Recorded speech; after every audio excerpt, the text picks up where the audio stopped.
पुनः सबका वंदन करते हुए हम अपने गीत की तरफ ले चलते हैं। बड़ा सुंदर प्रसंग प्रियंका माधुरी जी से आप सब सुनबे के है। बहुत बढ़िया कहानी, बड़ी मार्मिक कहानी सुने के मिला।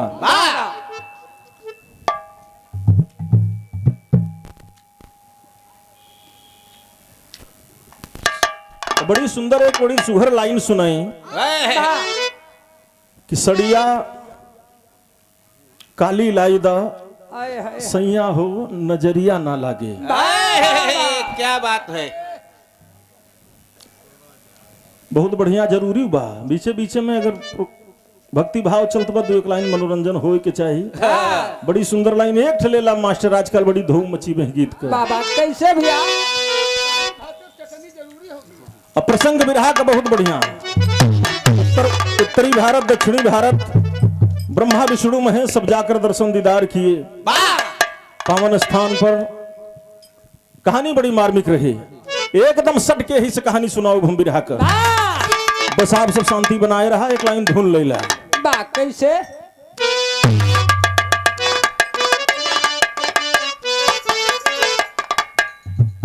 कोई प्रेमी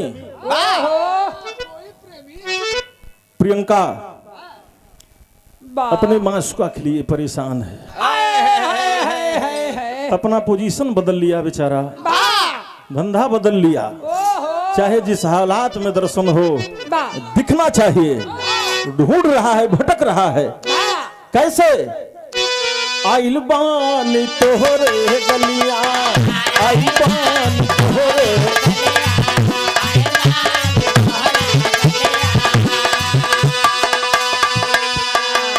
कैसे बानू हमारी ललिया ललिया।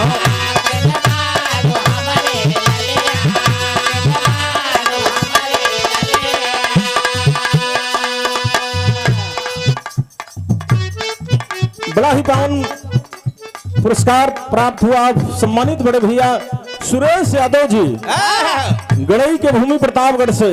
कुछ दिन पहले भैया के यहाँ अपना कार्यक्रम भी इस दास का हुआ था। बहुत बहुत धन्यवाद। उत्साहवर्धन की इस समाज में भैया को प्रणाम है, स्वागत है। सब भाई का आशीर्वाद के चाहवा। आई बानी तोहरे गलिया,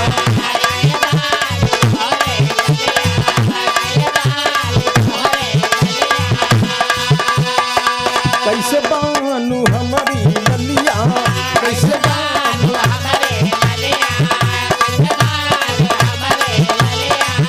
देखा ना यार हमारे कैसन भइया हलिया, देखा ना यार हमारे।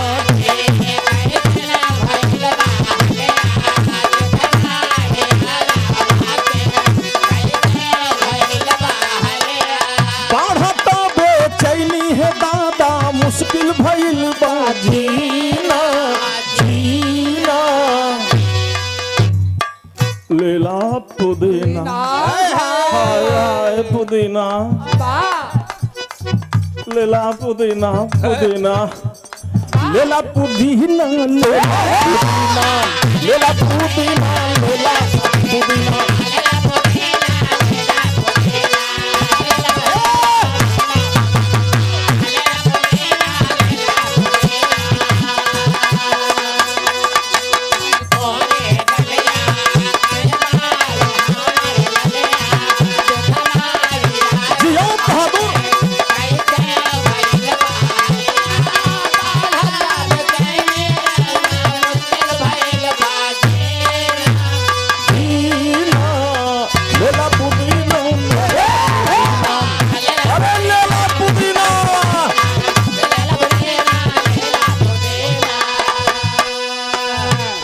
ये देखें, आप पिता के समान परम आदरणीय, आप हमारे harmonium master Bablu Yadav, lovely Pratapgarh Kohdaur के भूमि से बाबूजी की तरफ से 51 रुपया। बहुत बहुत चरणों में आपके प्रणाम है, वंदन नमन है। साथ में आप कांधरपुर के पावन भूमि से आप बाबू भुल्लन यादव 51 रुपया का आशीर्वाद। चरणों में प्रणाम बा बाबू के सब भैया लोगन के प्रणाम बा। लेला पुदीना लेला। पुदीना वारे भोजपुरी वाले ऐसा ऐसा धूम झोंक देते भैया। पुदीना नहीं बचत बा, मार्केट में एकदम धूम मची बे। पुदीना की कीमत बढ़ गई वही दिन से। और कुछ दिन हमके लगत बा इंतजार के है पिपरमेंट छाई ले एकदम। ऐसा ऐसा धूम दराना चलता है। एक कोनो एक लाइन और ले ला, एक टुकड़ा। एक दुल्हनी के पिया परदेश में है, दुल्हनिया के पिया परदेश में। कहत बा मनवा लागत नइखे, मनवा लागत नइखे रजऊ ये घर में, जब से चल गईला पियावा सहार में। मनवा लागत नइखे रजऊ ये घर में, जब से चल गईला पियावा सहार में।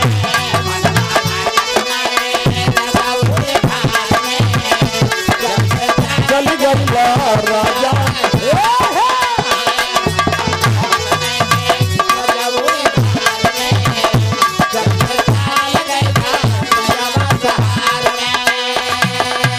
हेलो, जल्दी से लुधियाना से ट्रेन पकड़ के आई जा। सुनी सुनी लागत बाटे पिया सारी दुनिया, सुनी सुनी लागत बाटे दुनिया।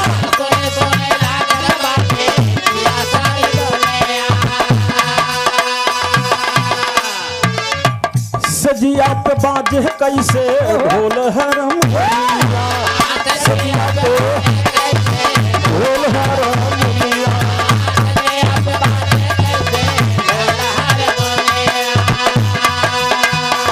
आजा जल्दी ना तो आजा नाही चली जइबई नैहर में, आजा जल्दी नाही जइबई नैहर में, जब से चहल गईला सैया।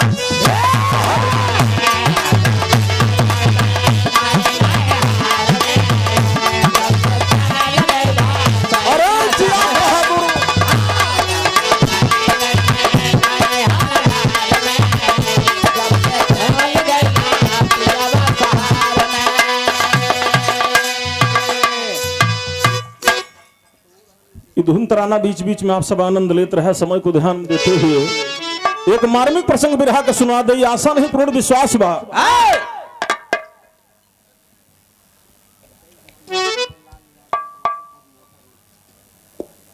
ये देखें सम्मानित आप बड़े भाई पन्ना लाल यादव बांसुपुर मोटर मालिक साहब, 21 रुपया का सम्मान प्राप्त हुआ। भैया की तरफ से बहुत बहुत प्रणाम बा। आपके बिजनेस में मालिक बढ़ोतरी करें।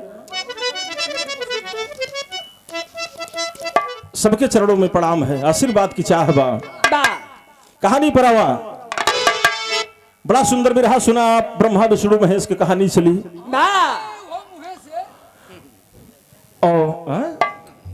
एकदम वही से सट के कहानी ब्रह्मा विष्णु महेश की चली बा। तो उन्हीं की चर्चा चली, तीनों देवन के। चला मास्टर, जो ने कहानी के हमारे बिरहा के शीर्षक हुई दत्तात्रेय, दुर्वासा और चंद्रमा का जन्म, साथ में महासती अनसुईया की महानता। 4 लाइन भूमिका में कहना बातन के मास्टर सोदा।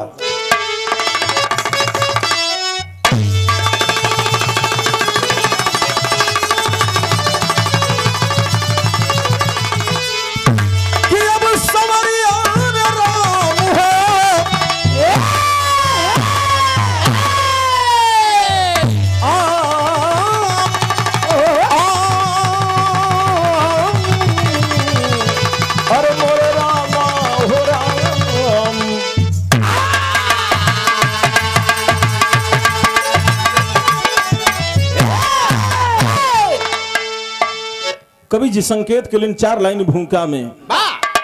गरिमा सतियों की गर्दिश में जब जब फंसी, विधान बिरंच का डगमगाने लगा, तेज पतिव्रता ने जब दिखा ही दिया, तो नियम प्रकृति का कसम साने लगा। अनुसुईया की बहन जाल पहुंची रही, दोनों सतियों की जब की सगाई हुई, अत्रि मुनि संग अनसुईया आई भवन, कौशिक संग जालपा की विदाई हुई।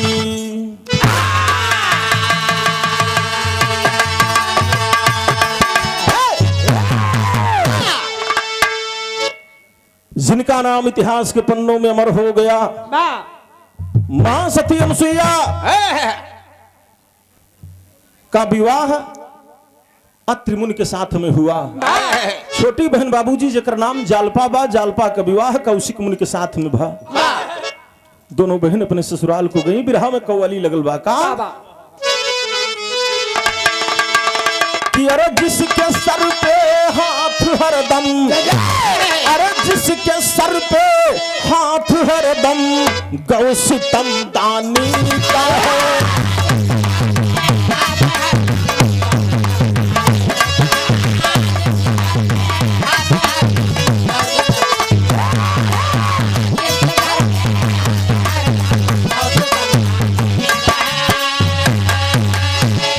जिसके सर पे हाथ हरदम, अरे गौ सितम दानी का है। इस जिंदगी का क्या भरोसा, अरे जिंदगी का क्या भरोसा, बुलबुला पानी।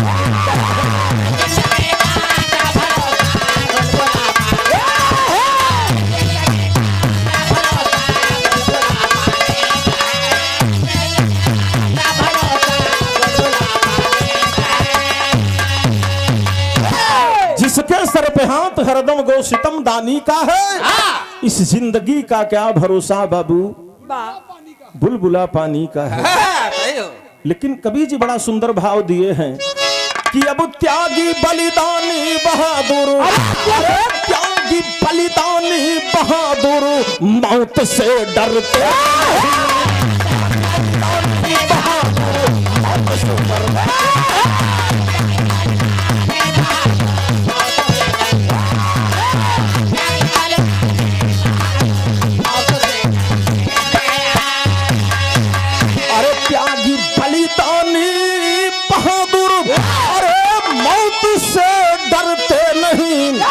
सत्य के राही कभी भी, अरे सत्य के राही कभी भी मर के भी मरते।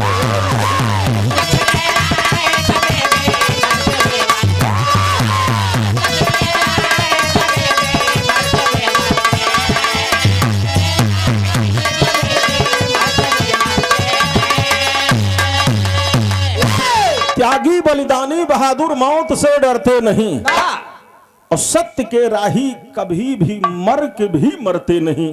उनको जमाना याद करता है। कहानी की शुरुआत वहीं से मास्टर।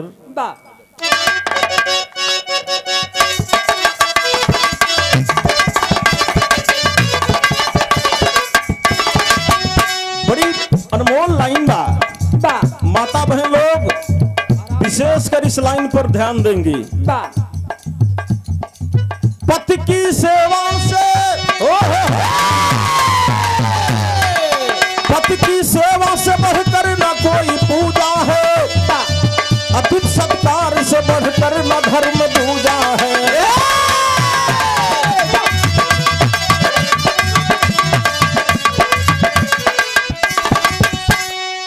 पति की सेवा से बढ़कर न कोई पूजा है, अतिथि सत्कार से बढ़कर न धर्म दूजा है। कहीं ससुराल जाल पाया जब संयोग हुआ, पति कौशिक मुनि को कुष्ठ वाला रोग हुआ।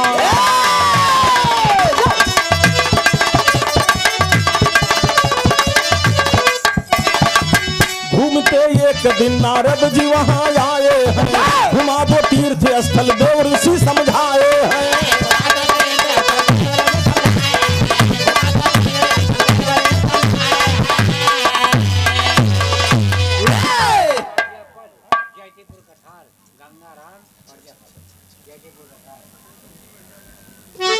ये देखें सम्मानित चचा आप गंगाराम प्रजापति जी जैतीपुर कठार के इसी पावन धरती से आशीर्वाद प्राप्त हुआ। 51 रुपया चरणों में प्रणाम बा। चाचा के सब भैया हरन के पहले की प्रणाम पहुंचे, आशीर्वाद की चाह बा सबसे। वाह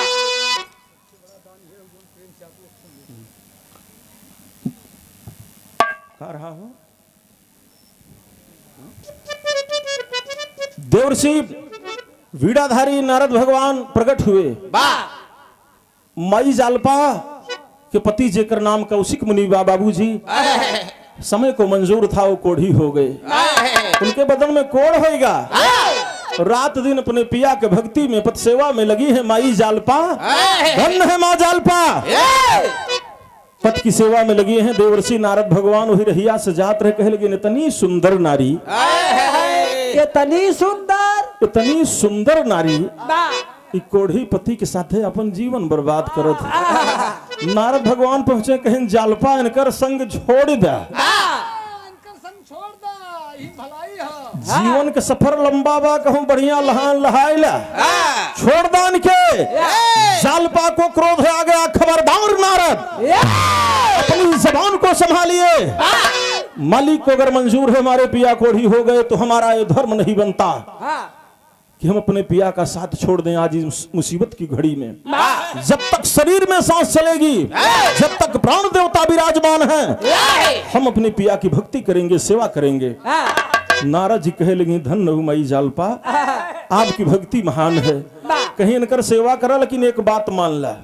कहन का कहन इनका सब तीर्थ धाम कराए दा, जहां पर घर मालिक महोदय बाबूजी माताजी जाकर दर्शन दीदार करके आए, गुरुमुख होकर आए। आज उसी स्थान पर बाबूजी तमाम पावन धामों पर देवर्षि नारद भगवान का इशारा हुआ कि जालपा इनके ले जाके सब तीर्थ धाम कराए दा, हमार वचन बनकर कोढ़ कट जाई। कहीं वही मन की बात कहे। नारद भगवान आदेश किए, वो चल पड़े बीड़ा बजाते हुए। माई जालपा कहे लगी सुना हो स्वामी, नारद जी कहे हैं सब दर्शन दीदार करावे। कौशिक मुनि कहे हम कोढ़ी में नहीं, हमरे बदन से 150 ग्राम कोढ़ दहने बाएं बीचे बीच में गिर जात बा। जौने रास्ता के हमके लेके चलबू, लोग संसार के हंसी उड़ी है, मजाक करी है कि कोढ़ी के चक्कर में कहां परेशान बा, ताना मरी है, हमसे बर्दाश्त न हुई। जालपा जौने भेष में जौने रूप में हम ही यही की सेवा सत्कार करा। जालपा कही ना स्वामी, नारद भगवान के वचन झूठ नहीं हुई सकत, हम आपके तीर्थ कराओ। कहन कैसे लेके चलबो, कहन अपने कंधा पे। वारे पति भक्ति, ऐसी पति भक्ति होनी चाहिए बाबूजी। माँ जालपा अपने पिया को कंधे पर तीर्थ कराने के लिए जा रही हैं। कह लगी चला हो तीर्थ धाम करा दे। कह लगी गीत हुए बाम, वो तर्ज के लाइन बा, अरे बहाई सखी पूरवा बयार हो, सखी बहाई सखी पूरवा बयार हो, उड़ी जलाया चरिया, बहाई सखी पूरवा बयार हो।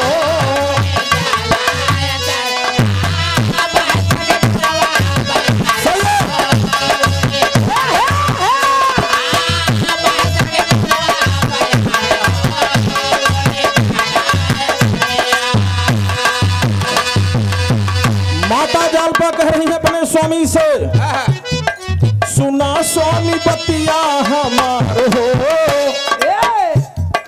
सुना पिया बतिया हमार हो, चला तीर्थ करो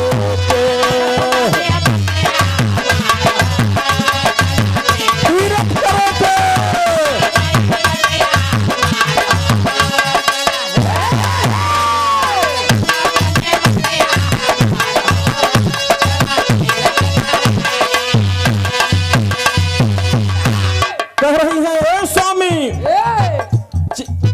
चल के दीदार करा हरि के चरनिया, तो बिठा के सैया लई चल बई।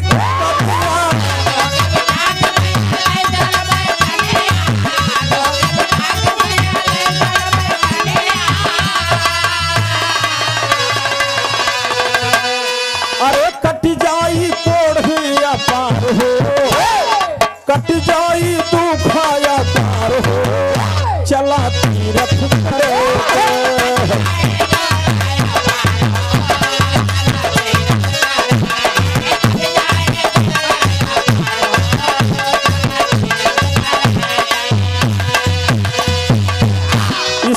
भाव पे महासती अनुसुईया की महंता पर बाबूजी सम्मानित आप बाबू हीरा लाल यादव उड़ैया डी की धरती से आशीर्वाद प्यार दुलार प्राप्त हुआ 51 रुपया चरणों में बाबू के प्रणाम बा। सब भैया लोगन के नमस्ते प्रणाम। जय श्री कृष्णा राधे राधे। कट जाई दुख अपार हो चला तीर्थ करे कि कहीं चला जालपा लेके तोके चले के बा तो काहे हम इनकार करी भाई दर्शन दीदार बड़े भाग्य से होत हम तैयार ही लेके चला।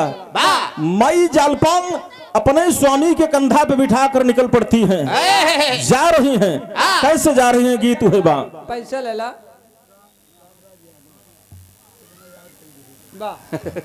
कहा था जल्दी से लना इहो भुलाई जा बड़े मुश्किल में याद कैले हैं हम मास्टर हमारे नाम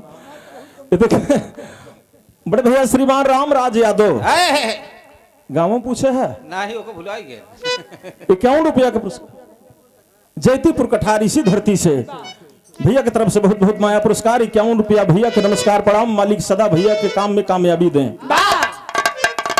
जालपा माई चल पड़ी लेके स्वामी के गीत बदल गया। उहे लाइन बा कि रात सुतली सजरिया छोड़ी गई हो रात सुतली सजरिया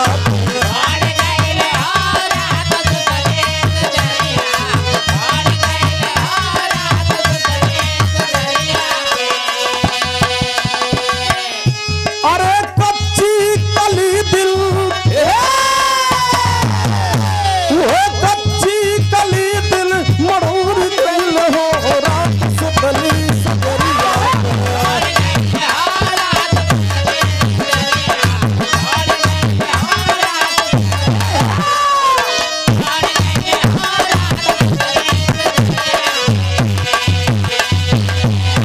माँ जालपा अपने स्वामी को लेकर जा रही हैं तीर्थ यात्रा पर।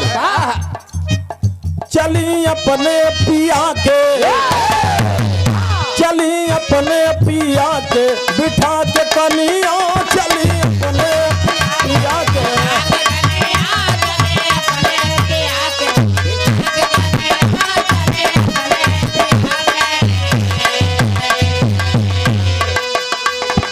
बिठा के कनिया चली अपने पिया के सबसे पहले किस पावन धाम को जा रही हैं गौर करेंगे। बद्री बटेश्वर बद्री बटेश्वर केदारनाथ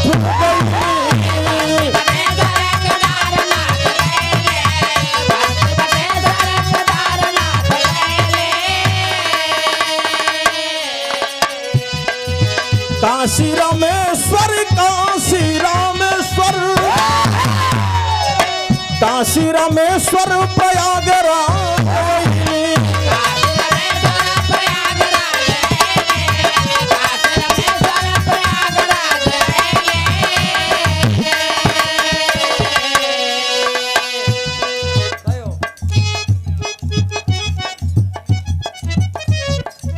सम्मानित आप बड़े भाई पीएम यादव कठार के पावन धरती से भैया की तरफ से प्यार भरा पुरस्कार। मालिक खुशहाल रखें। बहुत बहुत प्रणाम नमस्कार पहुंचे सब भैया लोगन के प्रणाम बा। पिया कारण कष्ट अरे पिया कारण कष्ट उठावे रनिया चली अपने पिया के बिठा के कनिया चली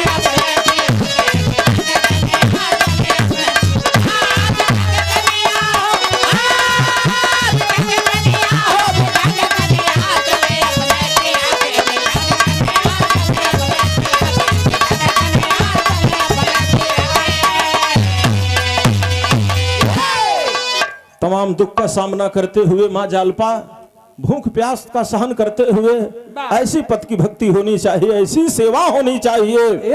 माँ जालपा अपने स्वामी को लेकर कंधे पर जा रही हैं। बद्री बटेश्वर केदारनाथ गईली काशी रामेश्वर प्रयागराज गईली। पिया कारण कष्ट उठावे रनिया चली अपने दुल्हा के बिठा के कन्हैया। तमाम पावन धाम के दर्शन दीदार भा।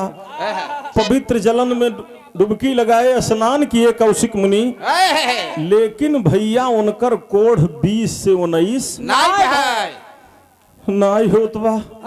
कहन जालपा तू नारद के कहे पे जगह जगह हमका नहवावती है। सम्मानित आप श्रीमान बड़े भैया राम खिलावन यादव जी इसी पावन भूमि जयतीपुर कठार से 101 रुपया का उत्साह वर्धन किए समाज में बहुत बहुत वंदन नमन है आपका। ये देखें सम्मानित आप बड़े भैया कृपा शंकर यादव जी बिकना के पावन भूमि से 101 रुपया के महान माया भैया को प्रणाम बा बड़े भैया को प्रणाम पहुंचे सबके नमन है।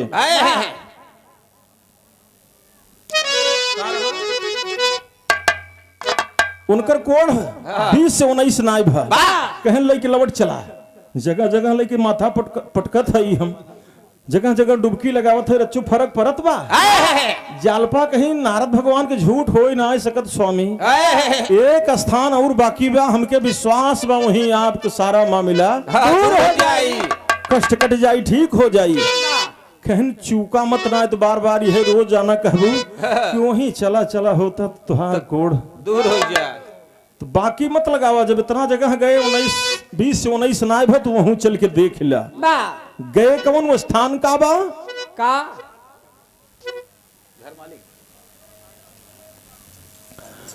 बड़ा ही पावन पुरस्कार नहीं आशीर्वाद प्राप्त हुआ घर मालिक महोदय सम्मानित आदरणीय बाबू राम किशोर यादव जी जिनके दरवाजे पर विशाल भंडारे का आयोजन है पुनः फिर से आशीर्वाद प्राप्त हुआ 101 रुपया के चरणों में प्रणाम बाबू के मालिक भंडारा को सफल बनाएं आपकी हर मनोकामना को पूर्ण करें घर परिवार खुशहाल रहे आपका सभी भक्तों को राधे राधे जय श्री कृष्णा।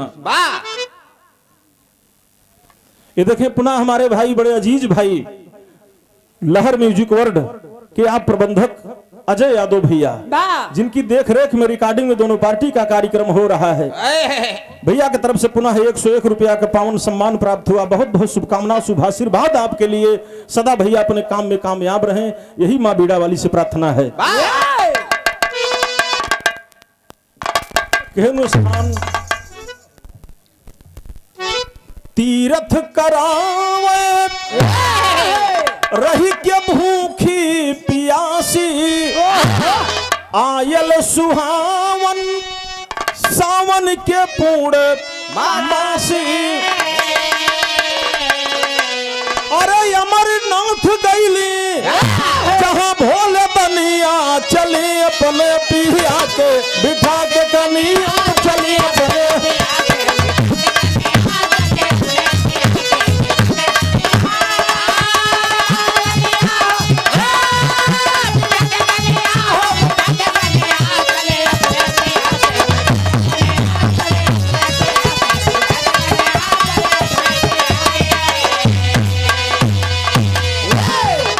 अमरनाथ गईली जहां भोले दनिया चली अपने दुल्हा के देव में महादेव अब वही प्रियंका जी बतौबे की ही और सत्य है बाबूजी देश विदेश में जिनकी पूजा हो रही है अंतरराष्ट्रीय देवता भगवान भोलेनाथ महादेव की पावन नगरी अमरनाथ धाम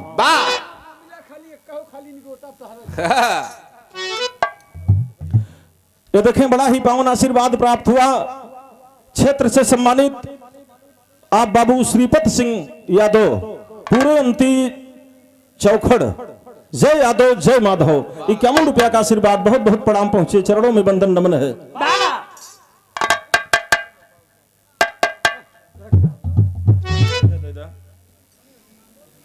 कहीं अमरनाथ धाम चला स्वामी वहीं विपद दूर हो जाई ले चला गीत बदल गया वह तर्ज के लाइन बा यह धुन रहा ना भैया भोजपुरी आज स्टार सुपर स्टार हो गए दिनेश लाल जका निरहुआ लोग कहते हैं दिनेश के नाम से कम लेकिन निरहुआ के नाम से ज्यादा चर्चित हैं। चला हो आज निरहुआ के पिक्चर आएगा निरहुआ के प्रोग्राम बा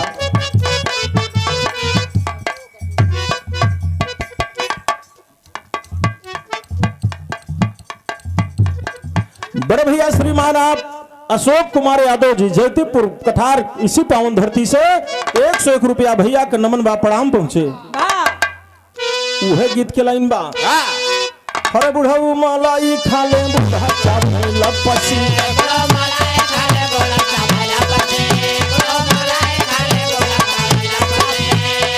ए भैया दादा मलाई गांठ है दादी चाभ है पतहिया कहा यह देखा पतोहिया भड़क गए कहे समार अम्मा बाबू मलाई लपसी गांठा तहन हमार तो पूरा दारो मदार समारे यहाँ बम्बई में ठेकेदार हैं हमार आइटम इनसे दोनों जने से टाइट रहे केहू से न कम बाप पहिया पिए पसी केहू से न कम बाप पहिया पिए पसी दादा मलाई दादी चाभे लपसी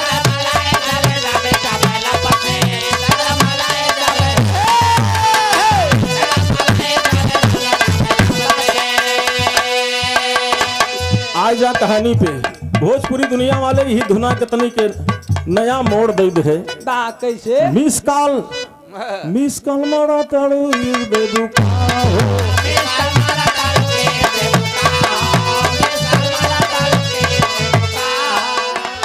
तमाम धुन तराना है गौर करें बिरहा पर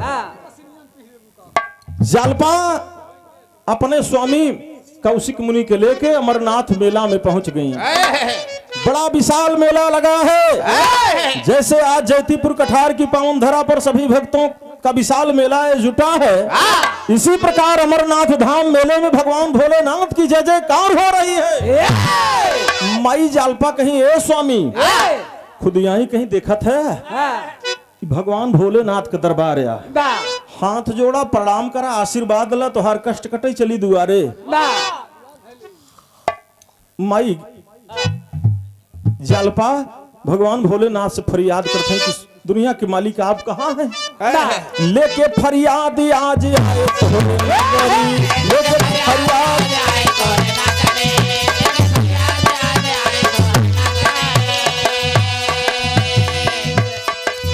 दुखिया के दुख बाबा दूर करा सगरी दुखिया के दुख बाबा दूर करा सगरी लेके फरियाद आज आए तोरे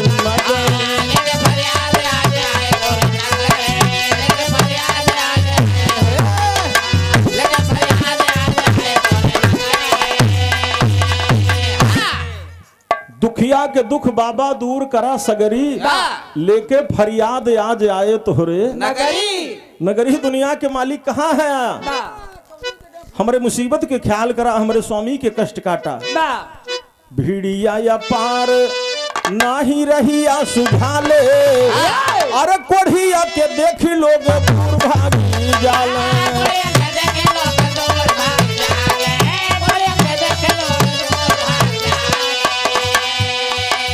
साधु बन के मेला में घूमई भोला लहरी साधु बन के मेला में घूमई भोला लहरी लेके फरियाद आज आए तोरे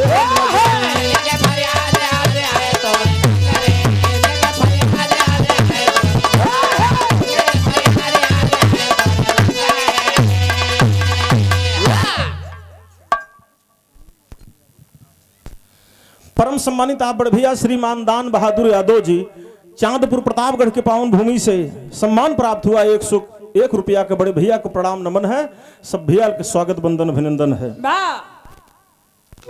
कहीं प्रभु आप कहाँ हैं दुनिया के मालिक विशाल मेला में भगवान भोलेनाथ अपन भेष बदल के अमरनाथ धाम में हाथ में कमंडल लिए जटाधारी साधु भेष में टहलत हैं सब अपन भगवान भोलेनाथ की जय जयकार में मस्त हैं कि जाने पहचाने वाला ना ही ना कि भगवान भोलेनाथ यही मेला में साधु बन के घूमत है लेकिन माँ जालपा अपने भक्ति के बल से अपने पतिव्रता धर्म की ताकत से भगवान भोलेनाथ को पहचान जाती है कि दुनिया के मालिक आप इस भेष में कहीं स्वामी इस सामने जो देखत है कौनो ऐरू गैरू साधु महात्मा फकीर ना हो अरे दुनिया के मालिक हैं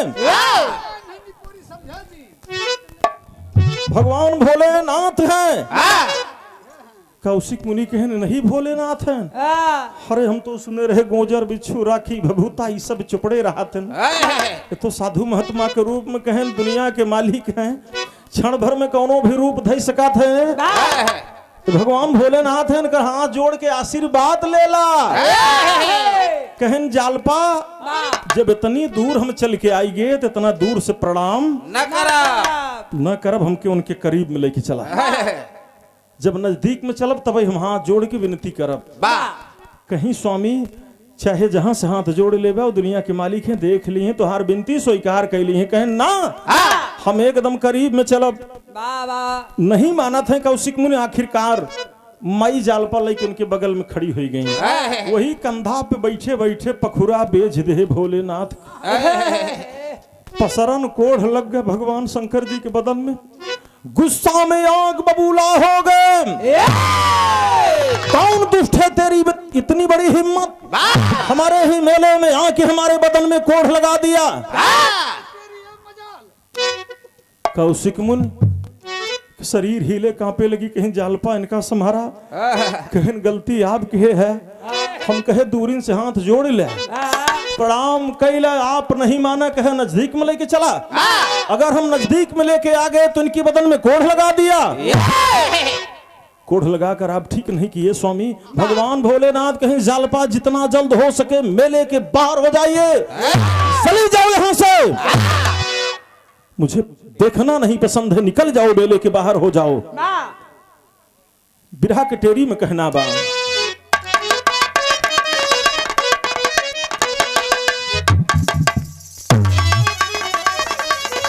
तो देखें सम्मानित आप बड़े भैया श्री रामचंद्र यादव प्रतापगढ़ सिटी से 101 रुपया के पुरस्कार। भैया के प्रणाम नमन है, मालिक घर परिवार आपका आनंदमय रखें, सबके प्रणाम बा।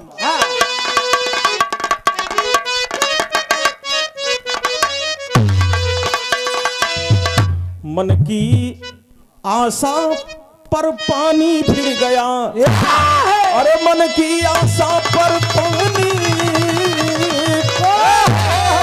वो मन की आशा पर पानी फिर गया, बैरी बना कुआं हो गया राही प्यासा।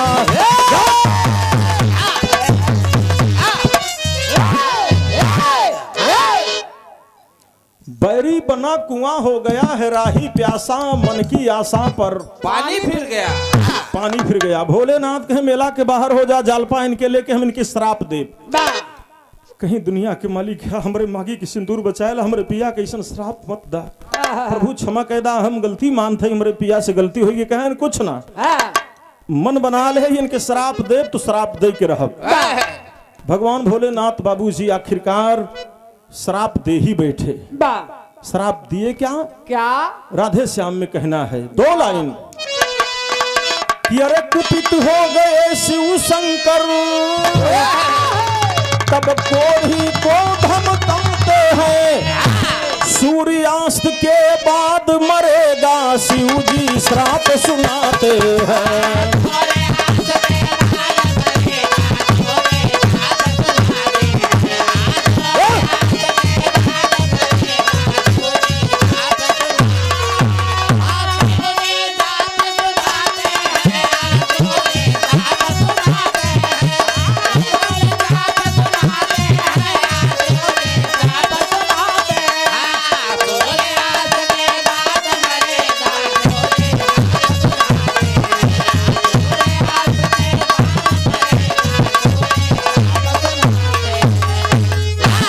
हो जाता अक्सर उलट फेर, जब किस्मत ठोकर खाती है, जीवन की आशा लेकर आया मौत यहाँ भी जाती है।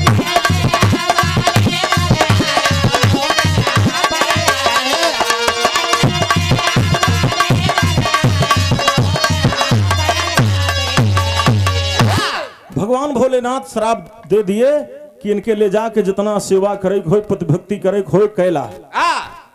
सूर्य आज तो हुई हैं और इधर इनके शरीर से प्राण निकल जाए। अब जालपा माई रोवत है, कौशिक मुनि कहन अब तो इहू छुट्टी पाई गयो। नारद के कहे में जवन तू बवाल ले लिहू, जगह जगह दर्शन दीदार करायू, हमार कोढ़ काट दिया। कम से कम तोहरे आंखी के सामने हम कोढ़ीन बन के बैठा रही कुछ दिन जब ले चलित, अब तो वहू से फुर्सत पाई गई यार। सूर्य देवता आज तो ही है यार, हमार छुटकारा हो जाई। कहीं स्वामी सारी गलती तुहार यार, कहे अब तो जवन होनी रही तवन हो जाए। जालपा माई आंख में आंसू लेके बाबूजी आज उस मुसीबत की घड़ी में रोते हुए आ रही हैं कि आखिर आज इस मुसीबत में कौन सहारा होगा। रो रही हैं। विचार आया मन में कि क्यों ना अपनी बड़ी बहन अनसुईया से जाके इस मुसीबत में कुछ सहारा मांगे। अनसुईया का सहारा लेने के लिए माँ जालपा चल पड़ती है अपने पिया को लेकर। गीत है बाम बाबा कौन भैया? अरे पिया परदेश गईले तार लागे टोकिया में, पिया परदेश गईले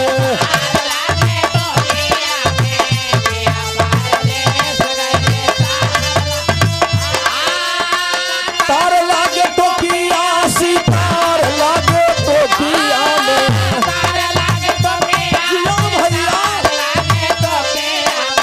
दुल्हा परदेश गईले तार लागे।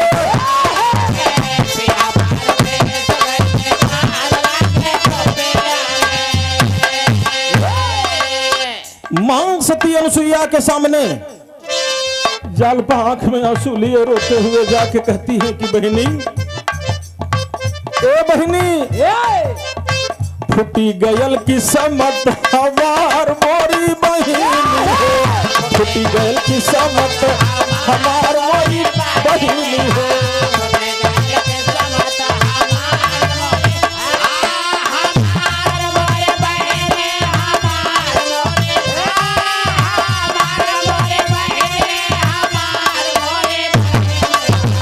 फुटी गयल की समत हमार मोरी।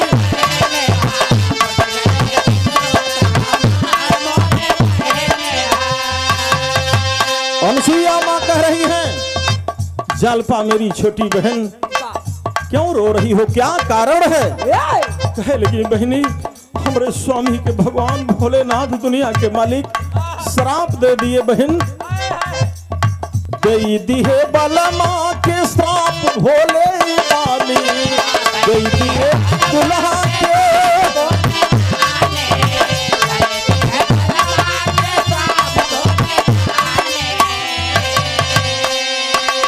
कैसा श्राप बहन बताइए? तो बतावत ही रो रो के, होई सूर्यास्त खत्म होई जिंदगानी, होई सूर्यास्त जिंदगानी।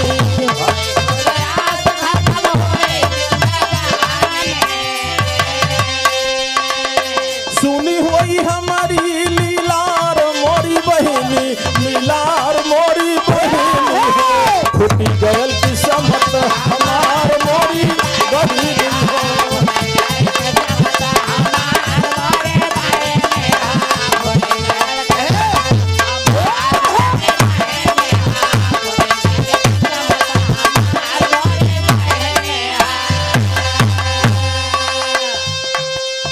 महादेव भगवान भोलेनाथ हमारे स्वामी के श्राप दे दिए कि सूर्यास्त के समय कुछ गलती इनसे होगी, वही के नतीजा भगवान भोलेनाथ कुपित होकर गुस्से में आकर हमारे स्वामी के श्राप दे दी है कि सूर्य देवता उधर अस्त होंगे, इधर कौशिक मुनि का प्राण निकल जाएगा। अनुसुईया कहे लगी, ऐसा श्राप दे दिए भगवान भोलेनाथ? तो बहन अगर विश्वास लेके अपने बहन के सामने आई हो, दरवाजे आई हो, तो विश्वास अपन कायम रखा कि आज हमारे भक्ति के परीक्षा बा। कहा जाता है अगर सच्ची लगन हो, सच्ची भक्ति हो मालिक से, तो भगवान अपने भक्त के सामने झुक जाते हैं। अनुसुईया कहे लगी, घबरा मत बहन, अपने पिया के ले जाके सेवा सत्कार करा, भगवान भोलेनाथ के श्राप से लड़ाई हम कर। देखब भगवान भोलेनाथ के श्राप में कितनी ताकत बा, हमारे भक्ति में ताकत बा, उनके श्राप में ताकत बा। जालपा कहे लगी, बहनी बड़ा विश्वास लेके आपके शरण में आई, हमरे मागी के सिंदूर बचाएला, हमरे स्वामी के बचाएला। अनुसुईया वचन देती हैं कि आपके पिया की रक्षा मैं करूंगी। इनके जाके सेवा सत्कार करा। कौशिक मुनि कहे, चला विश्वास रखा। अनुसुईया महासती है, इनकर वचन खाली नहीं हुई। जालपा कही लगी, वो हर महादेवो हैं, उनकर वचन कैसे खाली हो जाई? आज भक्त और भगवान की लड़ाई हो गई बाबूजी। बिरहा में वह एक लाइन तर्ज बा, महासती अनुसुईया जाके विशाल पर्वत की ऊंचाई पर पहाड़ी पर मान अनुसुईया अंगूठा टेक कर खड़ी हो जाती हैं, आवाज देती हैं कि ऐ सूर्य देवता। गीत है बा कवन भैया, अरे वही पान डिबवा में पान बरैनिया लगाई पनावा मारे शान बरैनिया।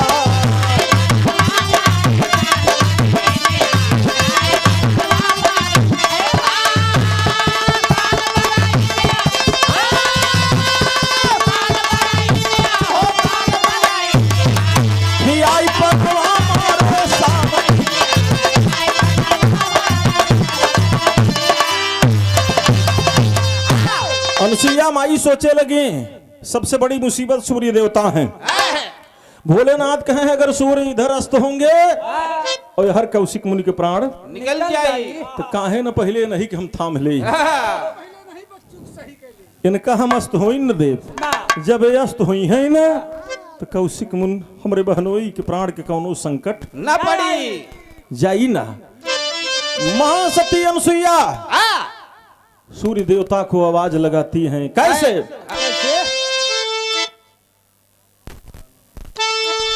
कहे अनुसुईया बात माना ये सूरज, कदम अपना ना बढ़ाना ये सूरज।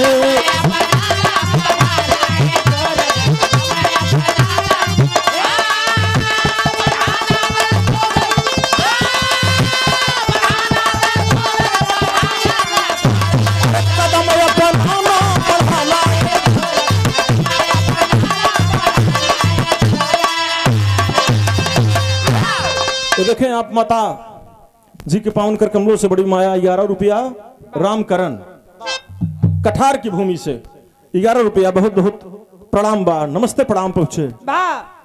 कहे अनुसुईया बात माना ये सूरज कदम अपनाना बढ़ाना है सूरज। खबरदार सूर्य देवता विनती है तुमसे बचा लीजिए लजिया, अगर हारी जाइबे हम भोला से बची।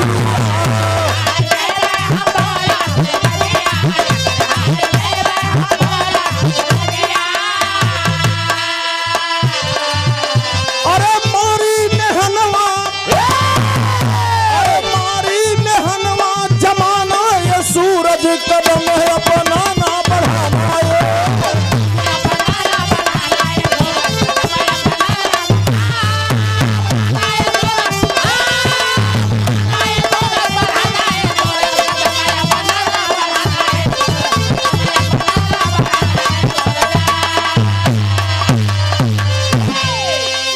विनती है तुमसे बचा लीजिए लजिया, चाहे हमारा निवेदन समझा और चाहे हमारा आदेश समझा, जो भी समझना है समझ लीजिए, लेकिन आपको अस्त नहीं होना है।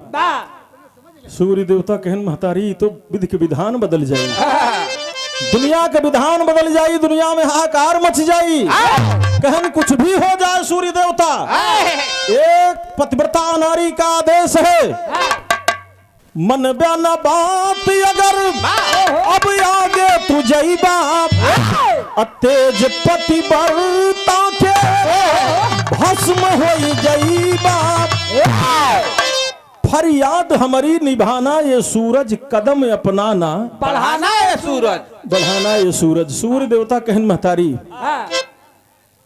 जब तुम्हारी है इच्छा बा आदेश बा तो लड़का तोहरे आदेश के पालन करी, जब तक तुम्हारा आदेश न हो हम मस्त न हो। कहीं ऐसे संहारे रहा हम देखा भोलेनाथ के श्राप।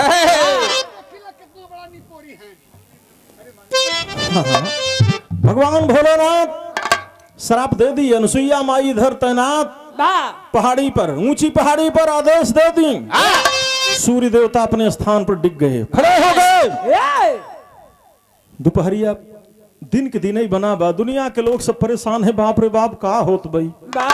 जौने घरे मेहमान घर है भैया, घरे वाले बार बार जर्मी लगाए लगाए बैठ जाता है, घरे वाले कहे कि वहिया कहे तो कौन है तनिक जुड़ हो जुड़ोनिया हो जाए तब जाया, काहे के जुड़ोनिया हो तो काहे के मेहमान घरे।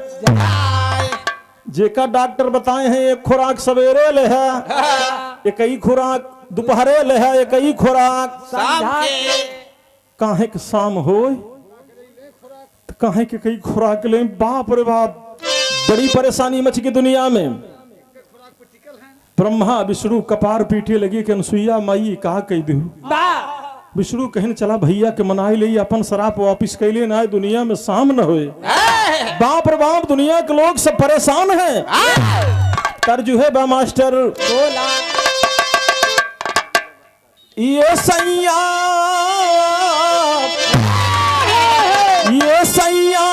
काशी के नगरिया के तनी दूर पैर में छाले पड़ी गए।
ब्रह्मा विष्णु भाई दोनों जने पहुंचे शंकर जी के दरबार में। कहन भैया जमुन बवाल कही दे हा कौशिक मुनि के शराप देके अनसुईया माई पहाड़ी पे खड़ी हैं, सूर्य देवता के टाइट कही दे हा कस्त होया जिन। अब आप कहे है वह रस्त हुई है वहां कौशिक मुनि के प्राण चला जाए, अवस्थ न हुई है तो दुनिया में शाम न हुई भैया। अपन शराप वापिस कैला। शंकर भगवान कहे देखा बड़ा भाई है सम्मान बा ब्रह्मा से, इस देवन में महादेव को जुबान श्राप दे दिन तो दे दिन यू वापिस न होई बल्कि तनिक परिवर्तन कह दे, समय चेंज हो जाई मंजूर बा, लेकिन कहा वापिस कैले तो न होई। विष्णु भगवान ब्रह्मा के सन कियारन कहीं नहीं लागे जितना ही हो जाए वह ठीक बा, उतना ठीक बा। कहन भैया बदलाव का करते है, कहन जमुन सूर्य अस्त होई के समय संकट रहा वो न होई, अब सूरज उदय हुई हैं तब वो परेशानी हुई। अरे मरी मरी कोढ़ी जब होई जाई भोर कठोर काहे भई सती।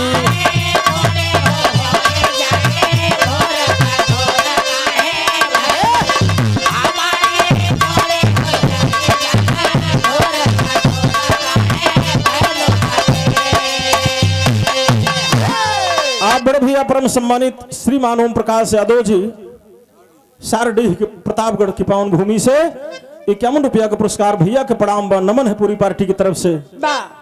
मरी कोढ़ी जब हो जाई भोर कठोर काहे भैलू सती।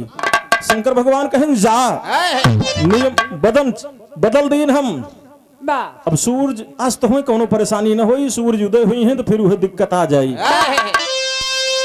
अनसुईया माई के पता चल गया कि भगवान भोलेनाथ समय चेंज कर दे, फिर से आवाज लगाई है सूर्य देवता कहन बोलिए माते, कहन प्रभु अवस्थ हो जा, कहन धन्य हो महतारी जना इतना दिन पे ख्याल तो क्यों कहें, लेकिन खबरदार केवल अस्त हो क्या आदेश बा, जब बिना कहे अस्त ना भैया तो बिना कहे निकलबो जिनके है।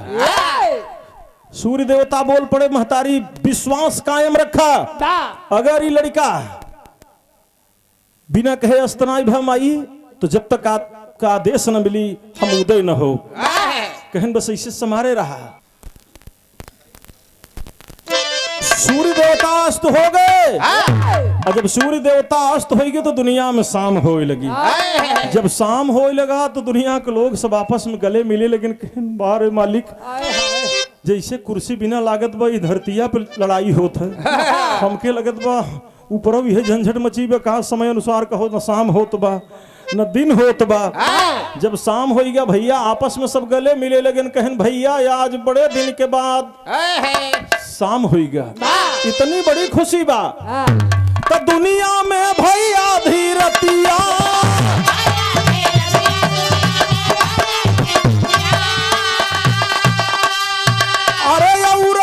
ज्यादा भइल भतिया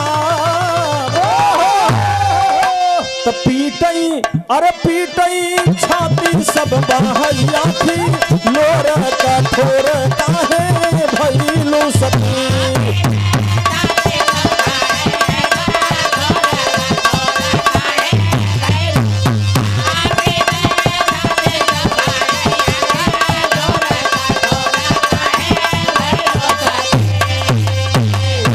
बाप रे बाप भैया लोग दिने दिन रहा तब तक तो अपन हार गाढ़ एक दूसरे से लोग कह देते रहे। काफी दिन बाद शाम भा खुश तो हो गए, एक बार बढ़िया भोजन पानी घरवाली बनाए खा पी के बिस्तर ले लिए। 4 घंटा 5 घंटा 6 घंटा 7 घंटा कई घंटा सोए, बीचे बीचे मुठ के बैठ जाए कहीं, अरे बाप रे बाप रतिया तो पहाड़ होगी, यही पुरवा के मनई वही पुरवा में टार्च बारे पहुंच जाए कहीं दादा काय हरिया जोर भा रहा, इतनी बड़ी हैरानी पहुंच जाए परेशानी बढ़ी चली जात बा। अब बढ़ा दा अब जाके भगवान भोलेनाथ के सामने ब्रह्मा विष्णु फिर पहुंच गए, कहन भैया मामला और गाढ़ हो बा। शंकर जी हंसे लगे, कहन अब का करी, अब तक तो शाम नहीं होता रहा, कहन भैया शाम तो हो ही गया लेकिन झंझट बढ़ गई बा, बवाल बढ़ गया बा, बड़ी परेशानी बा, लोग परेशान हा सब सवेर होते ही नहीं ना भगवान भोलेनाथ ध्यान दिए तो अनुसुईया की भक्ति नजर आई बाबूजी। उनका सत्य झलकने लगा। दुनिया के मालिक भगवान भोलेनाथ प्रसन्न हो गए कि धन है महासती अनुसुईया, आपकी भक्ति महान है, सतियों में आप महान सती हैं। आखिरकार अनुसुईया की भक्ति को देखकर, उनकी महानता को देखकर, उनके पतिव्रता धर्म को देखकर भगवान भोलेनाथ प्रसन्न होकर अपना श्राप बाबूजी वापिस ले ही लिए। जब श्राप वापिस ले लिए तो कौशिक मुनि को आशीर्वाद प्रदान कर दिए। कौशिक मुनि का सारा कोढ़ कट गया बाबूजी। विरहा एकदम करीब में पहापट के लाइन बा।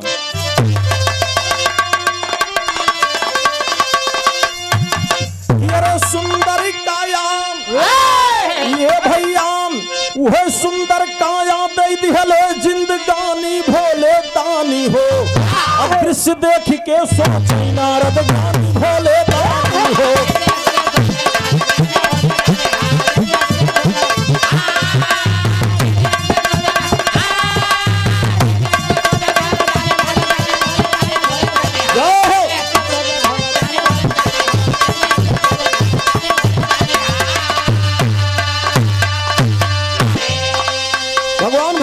आशीर्वाद मिल गया। कौशिक मुनि का कोढ़ कट गया। उनका शरीर एकदम सुंदर स्वच्छ हो गई। नारद भगवान वही राही से जात रहे, कहन चली देखी कौशिक मुनि के ऊपर का बीतत बा। नारद का काम यहर रहा, यहर के सूचना वहर, वहर के सूचना। तब उनकर भोजन पचत रहा। गहन देखा तहा देखत हन तक शरीर एकदम सुंदर हो गया। सब कोढ़ कष्ट सब कट गया। कहीं जालपा के हैं, कहीं हमारे स्वामी हैं, कहीं ये तो एकदम ठीक हो गए, कहीं सब आपके मुनिवर आशीर्वाद है। कहीं अब चलते ही तीनों देवी के लगे। हम बताई थे कि अनुसुईया की महानता से, उनके पतिव्रता धर्म की ताकत से, उनके सत्य के बल से भगवान भोलेनाथ अपना श्राप ले लिए, वापिस कर लिए। अनुसुईया जैसी पतिव्रता अरे कोई नहीं दिखाई हो। ब्रह्मांडी लक्ष्मी उमा के पास नारद गईले आई हो। अरे पतिया सुन के सोचे तीनों रानी भोले दानी हो। अब पिया से अपने कहने लगी कहानी भोले दानी हो।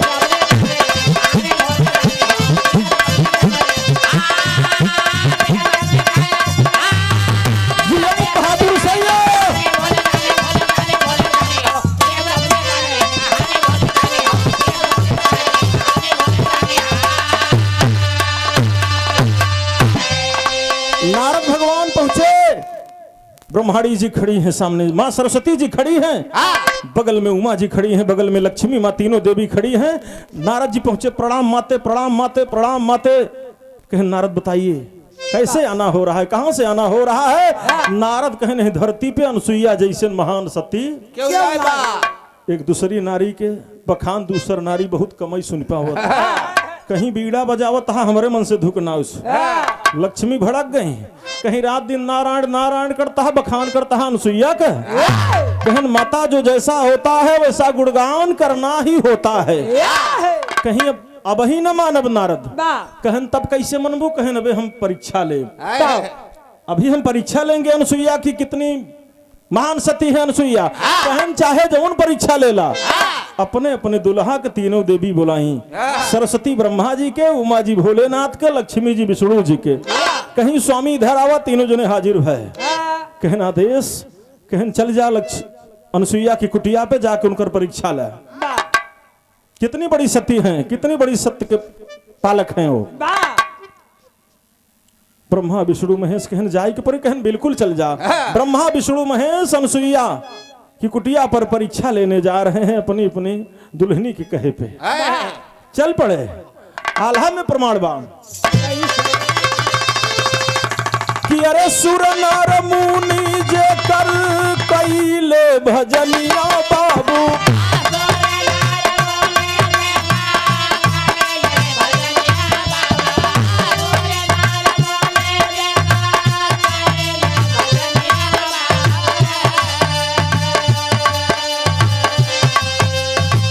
अंतर्यामी प्रभु दुनिया के पालनहार। अंतर्यामी प्रभु दुनिया के पालनहार।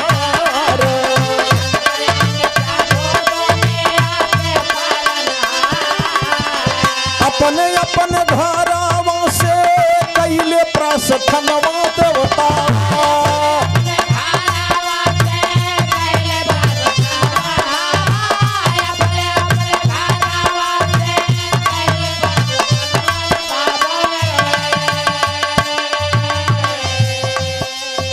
परम सम्मानित आप बड़े भैया क्षेत्र से सम्मानित श्री राम अलफ यादव ग्राम प्रधान दोहंग पट्टी बांसुपुर प्रधान जी के पावन कर कमलों से 101 रुपया के पुरस्कार।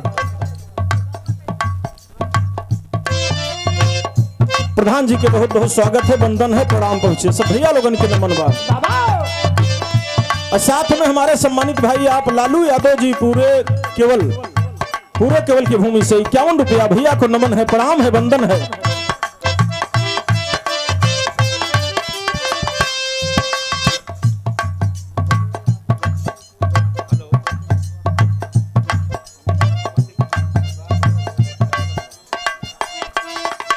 ये देखें आप बड़े भैया श्रीमान मोनू यादव जी राम अलफ के सुपुत्र साहब हैं बांसुपुर। हाँ भैया 51 रुपया का पुरस्कार, बहुत बहुत भैया का प्रणाम बा। पूरी पार्टी की तरफ से सभी भक्तों का स्वागत वंदन है बाबूजी।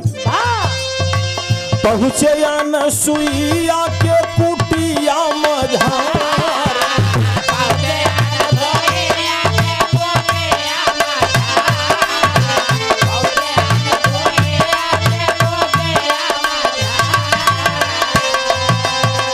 खड़ा होई दुआरिया पे या लाख जगावे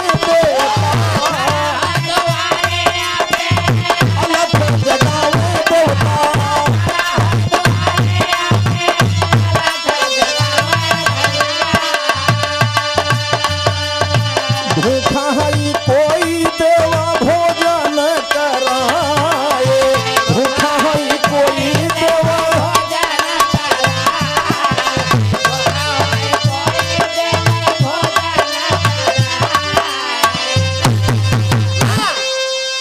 त्रिदेव ब्रह्मा विष्णु महेश तीनों महान हस्ती अनुसुईया महासती अनुसुईया की कुटिया पर पहुंच गए। आवाज दिया कौन है कुटिया में? अनुसुईया माई के काने में भनक गई। ब्रह्मा विष्णु महेश अपना भेष बदल के साधु भेष में कमंडल तांगे तीनों जने पहुंचा रहे। जटाधारी भेष में हाथ में कमंडल टांगे पहुंच गए। अनुसुईया माई कुटिया से बाहर आई। प्रणाम मुनिवर। कहन आप अनुसुईया हो? हाँ महात्मा हम अनुसुईया है। कहन हम तीनों जने भूखा ही भोजन मिल सकत? कहन महाराज आसन ग्रहण करा जौन कुछ कुटिया में बा आपके सेवा में समर्पित बा, आसन ग्रहण कीजिए महाराज। कहन भोजन करब लेकिन शर्त बा। ब्रह्मा जी बोल पड़े भोजन तो करेंगे हम तीनों, लेकिन एक शर्त है। अनुसुईया कहे लगी महाराज शर्त का बा? कहन भोजन के थाली जो समय परसे लागू शरीर पे वस्त्र न हो के चाहिए, नंग बदन में वस्त्रहीन होके अगर भोजन करावे की हिम्मत बात रोका ना है तो जो दे उनका भी भला, जो ना दे उनका भी भला। महात्मा चले जाएंगे। अनुसुईया सोच रही है मन में कि मालिक ये तो बड़े धर्म संकट में हम फंस गए। अगर हमारे दरवाजे से महात्मा भूखे चले जाएं, फिर भी हमारी भक्ति बर्बाद हो जाएगी। अगर हम वस्त्रहीन होकर नंग बदन में भोजन कराएं, तब भी हमारा सत्य डिग जाएगा। सोच रहे हैं कहीं महाराज आसन लीजिए, जरूर आपको भोजन मिलेगा। शंकर जी कहें हीरे सिंह ने मेहरारू के कहन तीनों जने जमुन बवाल ले ही परीक्षा ले भेजे हैं। तीनों जने बैठा हैं भेष बदल के। अनुसुईया माई संयोग गति उस समय त्रिमुन भी कुटिया में नहीं है, अनुसुईया के स्वामी कुटिया में नहीं है, वो तीर्थ यात्रा पर कहीं गए हैं। अनुसुईया माँ अपने स्वामी के तस्वीर बनावत हैं दीवाल में, उनकर फोटो बना के वह पांव पकड़ के रो रो के कहत हैं स्वामी आज हमारे कुटिया में 3 महात्मा आई हैं, उनकर एक शर्त बा के वस्त्रहीन होके हम भोजन कराई स्वामी, हमारा धर्म नष्ट हो जाई, कौनो उपाय बतावा। उसी समय आकांक्षवाणी होती है, आवाज आती है चित्र के द्वारा। वह अनुसुईया चित्र या त्रिमुनि के बनवाली,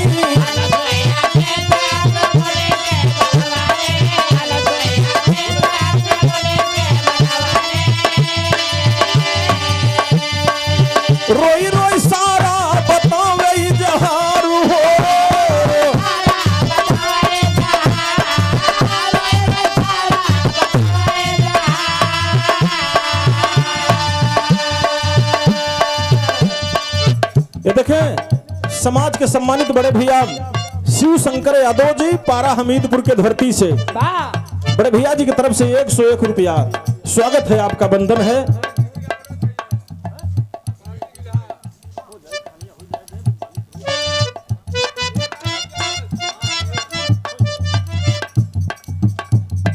₹101 बहुत बहुत प्रणाम है, बंधन है आपका। वाह रोई रोई सारा बतावे इजहार, आवाज आती है कि अनुसुईया कोई साधारण जोगी फकीर नहीं आए हैं कुटिया में। अरे आज कुटिया पावन हो गई, पवित्र हो गई। ब्रह्मा विष्णु महेश का चरण जिस धरनी पर पड़ जाए वो धरती धन्य हो जाए। अनुसुईया कहे लगी स्वामी ब्रह्मा विष्णु महेश हैं? कहे हाँ जोगी भेष में आए हैं, महात्मा रूप में आए हैं, ब्रह्मा विष्णु महेश हैं। तीनों देव हूँ चित्र बोला है वचनिया,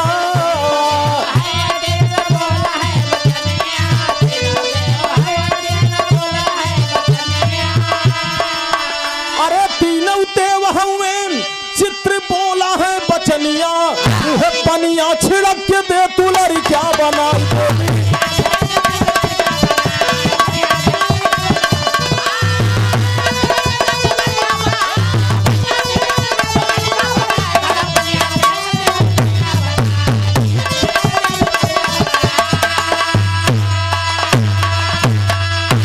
कहे पनिया छिड़क दे तू लड़का बनाए, कहे वही कमंडल में जल रखा बा उहे ले जाके तीनों जने के ऊपर बहाया दा, ये सब 2-2 महीना का बच्चा हो जाए, चाहे जैसन भोजन करावा। अनुसुईया माई कहीं धन्य है स्वामी, उहे कमंडल के जल निकारी और लई के जब निकल पड़ी ब्रह्मा विष्णु महेश मुहारा पकड़ ले हैं, कहन बवाल बढ़ ही गया, लेकिन निकले ना आ पाए, इतने में एक पसर बहाइन दे। जब तीनों जने 2-2 महीना के हो गए तब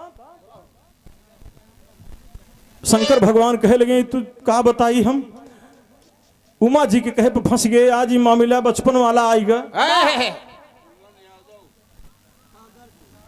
बड़े भैया श्रीमान भुल्लन यादव जी सम्मानित आप कांधरपुर के भूमि से 201 रुपया का उत्साहवर्धन किए, भैया को नमन है, प्रणाम है, मालिक जीवन के हर मोड़ पर तरक्की दें। कहा अरे बाप रे बाप, तीनों देवता सोचत हैं का बताई हम, मेहरारू के कहे में फंस जाई के पराई, तीनों जने के रानी भेजे रही परीक्षा ले। कहे अरे बाप रे बाप, ना कई मांगे हम भोजन, अरे बाप रे बाप।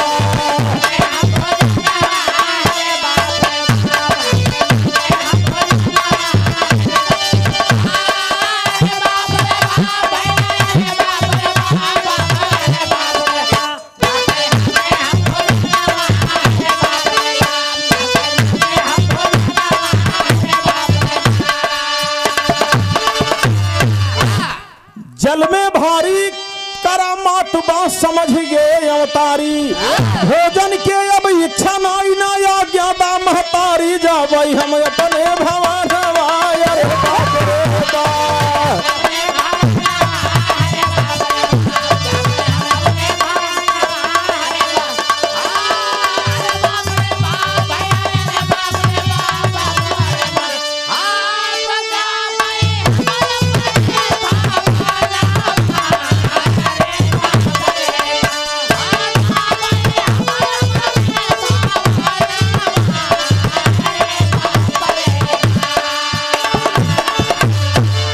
नारद भगवान वही राही से जात रहे, जब देखे कहें कहो काल ही रास्ता से गए, कौ लड़कियां ना रहे, आज 3-3 चल रहा था, गुहार लगाए हैं पहुंच गए, फिर तीनों देवी के लगे, कहें जेका परीक्षा ले भेजे हा खुदे परीक्षा में फंसा। तीनों देवी भड़क गई, कहीं हम चल के देखा था हमारे दुल्हा के कैसे 2 महीना के बना दे।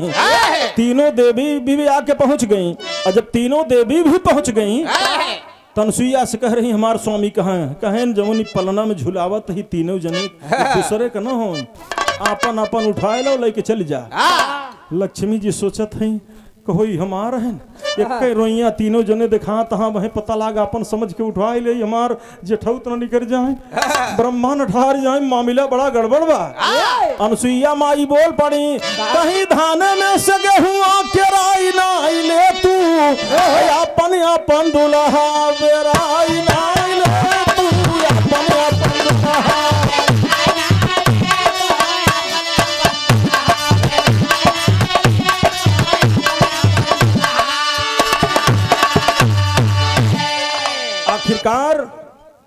अनसुईया माई की महानता से बाबूजी तीनों देवी प्रसन्न हुई। उनकी भक्ति को देखकर, उनके सत्य को देखकर बोल पड़ी कि माता वरदान मांगिए जो मांगना हो। जल छिड़क दी अनसुईया माई। तीनों देवता असली रूप में फिर से खड़े हो गए। जब असली रूप में आ गए तीनों देवता, तीनों देवी बोल पड़ी कि माता वरदान मांगिए। कहानी के आखिरी लाइन है बाबूजी, खड़ी के लाइन बा। अनसुईया कहे लगी प्रभु हम वरदान कहाँ मांगी, आपके चरण के दर्शन हो गया, देवी देवता के और का चाहिए। कहे नहीं माता मांगिए, कुछ वरदान मांगिए। अनसुईया माता मांगती है वरदान के रूप में। क्या मांगती है? कहे अनसुईया धन्य किस्मत हमार हो गइल, तो तीनों देवी तीनों देवतन के दीदार हो।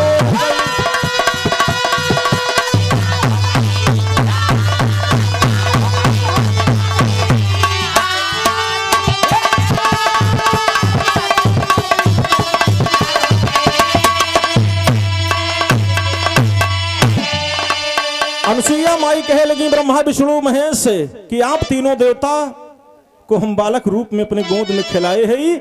हमारी इच्छा बाग तीनों जने हमारे गर्भ से जन्म लिया, हमारे कोख से जन्म लिया। तीनों देवता वरदान दिए कि माता हम आपके कोख में जन्म लेंगे।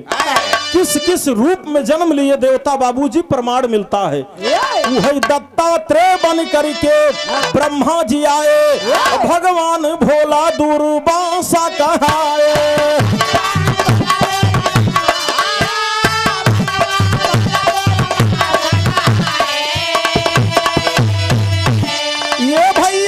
वही चंद्रमा भइले विष्णु जग उजियार हो गइल, तो तीनों देवी तीनों देवतन के दीदार हो।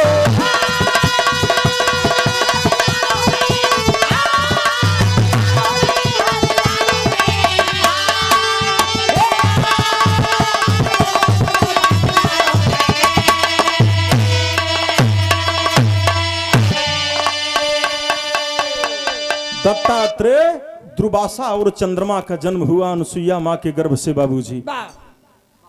ब्रह्मा विष्णु महेश वरदान दिए कि माता हम आपके कोख में जन्म लेंगे। यही कहानी थी बाबूजी, आखिरी प्रमाण था महासती अनसुईया की महानता, दत्तात्रेय दुर्वासा और चंद्रमा का जन्म। गुरु बिहारी गुरु गणेश गुरु रामलाल हितकारी, स्वर्ग बसे गुरु रामदेव कवि भारत बने पुजारी।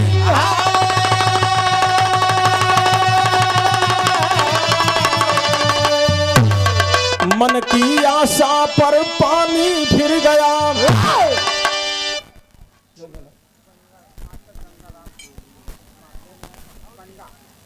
गंगाराम सम्मानित आदरणीय आप श्रीमान गंगाराम पंडा जी मास्टर साहब की तरफ से 51 रुपया का पुरस्कार, बहुत बहुत प्रणाम बाप।